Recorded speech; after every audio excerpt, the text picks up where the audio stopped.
নমস্কার বন্ধুরা, মিনুর রান্নাঘরে আপনাদের স্বাগত। চলে এলাম নতুন একটা রেসিপি নিয়ে। আজকের আমি এখানে বেশ কিছুটা চিকেন নিয়ে নিয়েছি, ভালো করে ধুয়ে কেটে পরিষ্কার করে নিয়েছি। এই চিকেন দিয়ে একটা কষা তৈরি করে আপনাদের দেখাবো, চিকেন কষা। একদম প্রথমে দিয়ে দিচ্ছি পরিমাণ মতো নুন। এখানে দিয়ে দিচ্ছি দুটো পেঁয়াজ বাটা, পেঁয়াজ পেস্ট করে নিয়েছি সেটা। এখানে দিয়ে দিচ্ছি কিছুটা রসুন, এটা আদা বাটা। আর এখানে দিয়ে দিচ্ছি কিছুটা রসুন বাটা। এছাড়া যেটা দেব সেটা হচ্ছে কাঁচা লঙ্কার পেস্ট। অনেকটা কাঁচা লঙ্কা দিয়ে আজকের এই চিকেন কষাটা রান্না করব।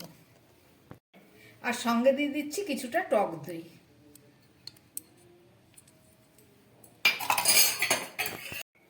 এবারে দিয়ে দিচ্ছি পরিমাণ মতো তেল। এই সব কিছু দিয়ে আমি একসঙ্গে মেখে নেব।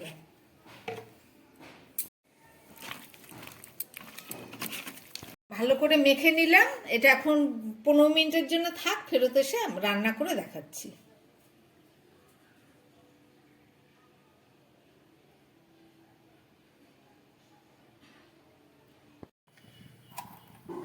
চিকেন কষা রান্না করার জন্য একটা কড়াই বসিয়ে দিয়েছি, তার মধ্যে দিয়ে দিচ্ছি আমি পরিমাণ মতো সর্ষের তেল। তেলটা গরম হয়ে গেছে, এবার এর মধ্যে একটু দারচিনি, এলাচ আর লবঙ্গ ফোড়ন দিলাম। আমি এই তেলের মধ্যে আমি এবারে আলুগুলো ভেজে নেব। খুব সামান্য পরিমাণ আলু দিয়েছি।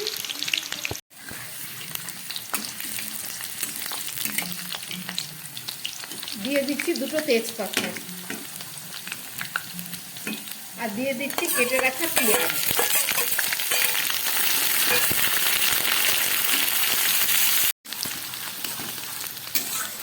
আলু পেঁয়াজটা অনেকটা ভাজা হয়ে গেছে, এবার একটু পরিমাণ মতো নুন দিয়ে দিচ্ছি। ম্যারিনেট করা মাংসটা 15 মিনিট হয়ে গেছে। এবার আমি এর মধ্যেই দিয়ে দেবো একটু জিরের গুঁড়ো, হাফ চামচ মতো জিরের গুঁড়ো দিলাম। আর দিয়ে দিচ্ছি 1 চামচ মতো কাশ্মীরি লঙ্কার গুঁড়ো, কেননা পুরোটা কাঁচা লঙ্কা দিয়ে করা হয়েছে। এবার চলুন রান্নাটা করছি। আলু পেঁয়াজটা খুব ভালো করে ভাজা হয়ে গেছে। এবার আমি এই মেখে রাখা মাংসটা, চিকেনটা আমি দিয়ে দিচ্ছি।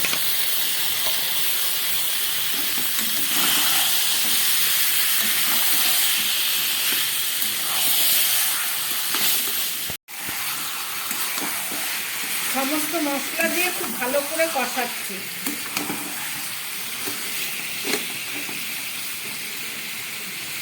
এবার আমি দিয়ে দিচ্ছি পরিমাণ মতো হলুদ। হলুদটা আগে দেওয়া হয়নি।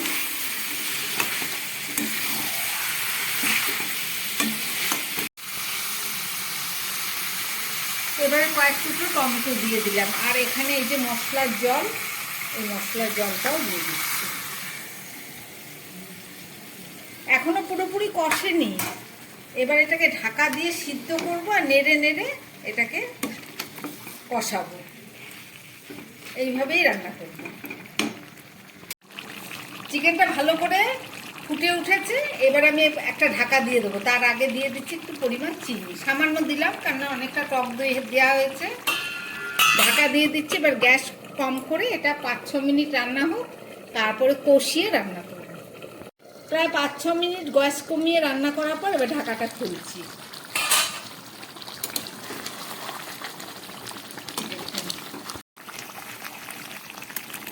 দেখুন কত সুন্দর। এবার আর ঢাকা দেব না, এবারে ঢাকা খুলে এটাকে রান্না করব আরো 4-5 মিনিট, তারপরে দেখাচ্ছি।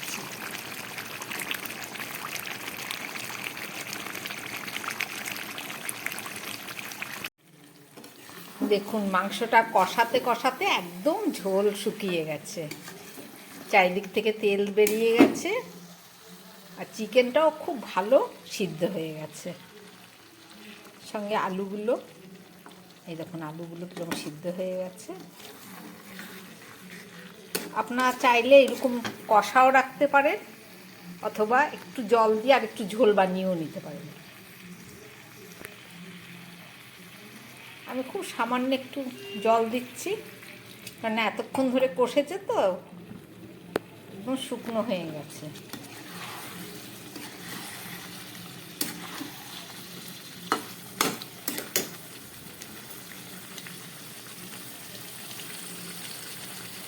এবার দিয়ে দিচ্ছি একটু গরম মশলার গুঁড়ো।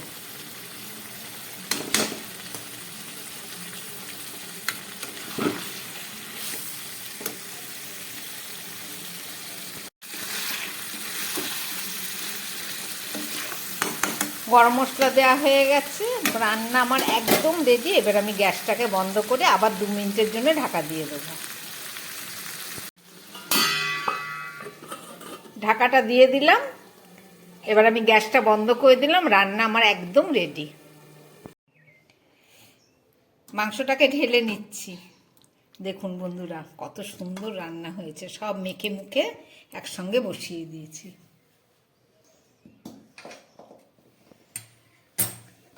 রান্না করলাম চিকেন কষা। আপনারা দেখলেন রেসিপিটা কিভাবে রান্না করলাম। যদি ভালো লাগে তাহলে আমার চ্যানেলটাকে লাইক করুন, সাবস্ক্রাইব করবেন। নমস্কার, সবাই সুস্থ থাকবেন, ভালো থাকবেন।